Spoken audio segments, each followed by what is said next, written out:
In the late 1960s, the American Motors Corporation was the underdog of underdogs. They were not Ford, they weren't GM, they weren't even Chrysler. And yet for a brief but glorious moment, they aimed higher than any of the big three ever dared. For an American brand, dethroning the Corvette would have been quite the achievement, but AMC wanted to make a bigger splash than that. They wanted to create a true world beater. A mid-engine supercar was what they set out to build, one with the kind of exotic presence that you'd expect to see parked outside a Monte Carlo casino, not an AMC showroom. And at first glance, you'd assume it came from Italy, because in a way, it did. The chassis was engineered by none other than Giotto Bizzarini, the same man who helped build the Ferrari 250 GTO and Lamborghini's first V12. But under the body, those were all American, penned by Rich Teague, AMC's design chief. It was the ultimate Italian-American hybrid, and for a brief moment in time, it was real. And then, it was gone. This is the story of the AMC AMX3, America's greatest supercar that you've probably never heard of. This story begins in 1967, when AMC was looking for a halo car to bring in new buyers. Long seen as a seller of boring family cars, they were spinning up several sportier models at the time, including what would eventually become the Javelin. They were trying to improve their image and draw in a much more youthful and exciting customer base, which would be a total 180 for the brand. They decided that a European-inspired halo car might be the secret weapon that they needed to really shift public perception. So they turned to Richard Teague. A master of doing more with less, Teague and his in-house design team at AMC were tasked with creating a full-size concept, a mid-engined, European-style supercar like nothing the company had ever attempted before. But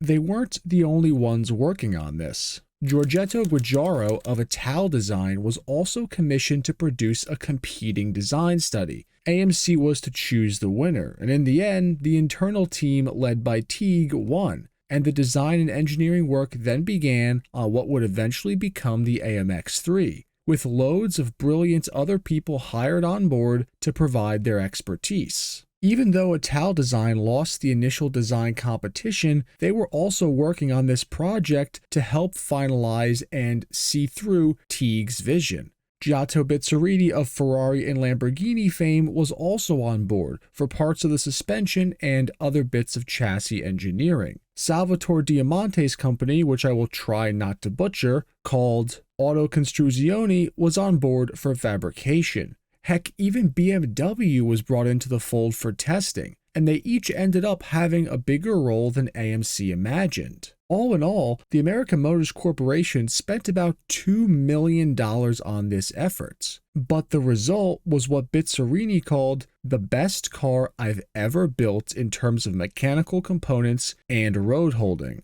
which is high praise from the automotive grandmaster that he was. Powering this creation would be AMC's very own 390 cubic inch V8, the same engine found in the AMX Superstock 390 cars and soon to appear in the mighty Rambler machine. It was a proper American bruiser, fed by a Carter 4-barrel carburetor running at a 10-to-1 compression ratio and delivering 340 horsepower at 5,100 RPM, along with a thunderous 430 foot-pounds of torque at just 3,600 RPM. In a car that only weighed about 3,300 pounds, that meant some serious speed. The car's effective 225/70 R15 tires struggled to contain the power, but they got the job done. The AMX3 could launch from 0 to 60 in about 5.5 seconds and push a top speed somewhere between 160 and 170 miles per hour, depending on how that front end was shaped for aerodynamics.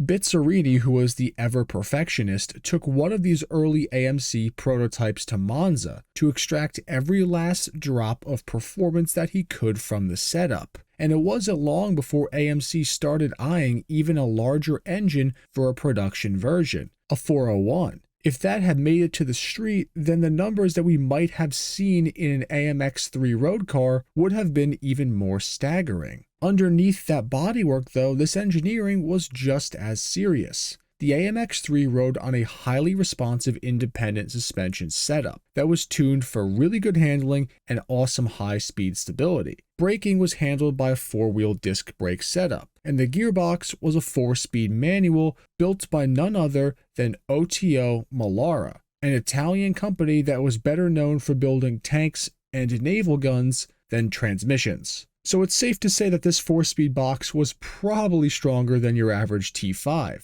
Now originally Bizzarini had looked at the standard ZF transaxle, but that would be too long to fit in this car's tight mid-engine layout. So he convinced Melara to build their own transaxle for this vehicle. And the first prototypes for the AMX3 were completed right around 1969, and some were shipped straight to Germany for evaluation and high-speed testing under the scrutiny of engineers at BMW. And that is where the problems surfaced. The frame, as originally built, ended up being far too flexible. The welds weren't really up to the rigors of high-speed performance driving, the Girling brake components faded too quickly, and the clutch was barely hanging on for dear life. But rather than walk away from the project, BMW leaned in. They reinforced the chassis, improved the welds, and replaced the braking system with a new setup of discs. The clutch hydraulics were also revised, which helped increase durability and, more importantly, drivability. Bizzarini and his team continued testing alongside BMW's engineers, making iterative improvements to the suspension tuning, the brake feel, and the structural rigidity of this AMC. It was in many ways a rare moment of international cooperation.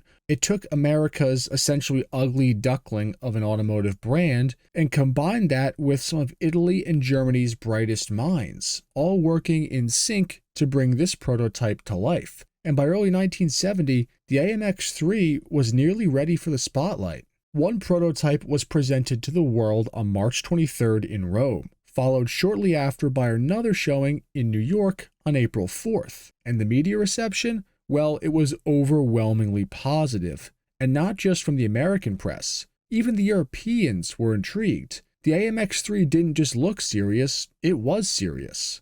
And it also helped that the car was absolutely stunning to look at. It was low, sleek, and wide. It carried an unmistakable presence. The front end of the car was all wedge, all attitude. It made it look more like a fighter jet than a Rambler. And at 3 feet 7 inches tall and over 6 feet wide, its stance was menacing. It sat on the road like the road belonged to it.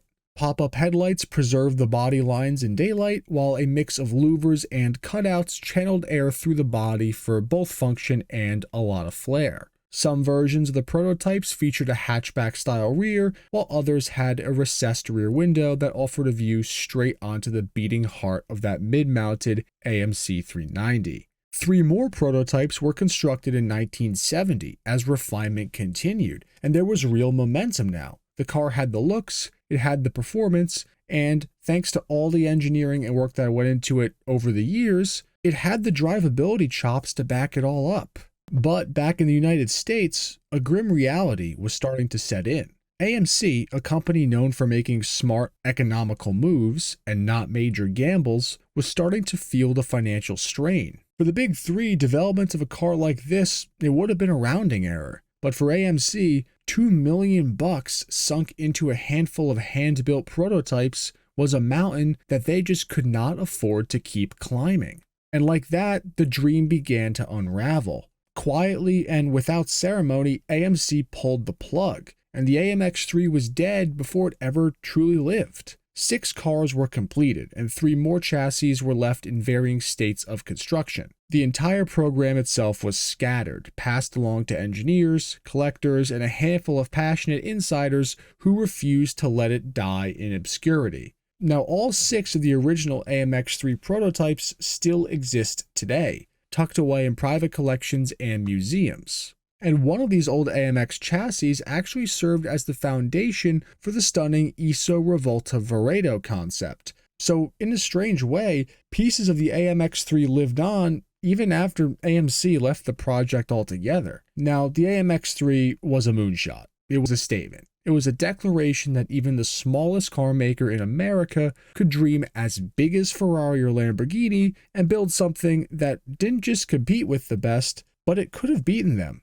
It had all the right ingredients: the Italian engineering, the German refinement, even more German engineering, and American muscle. And for a brief moment, AMC reached for greatness. And with the AMX3, they nearly caught it.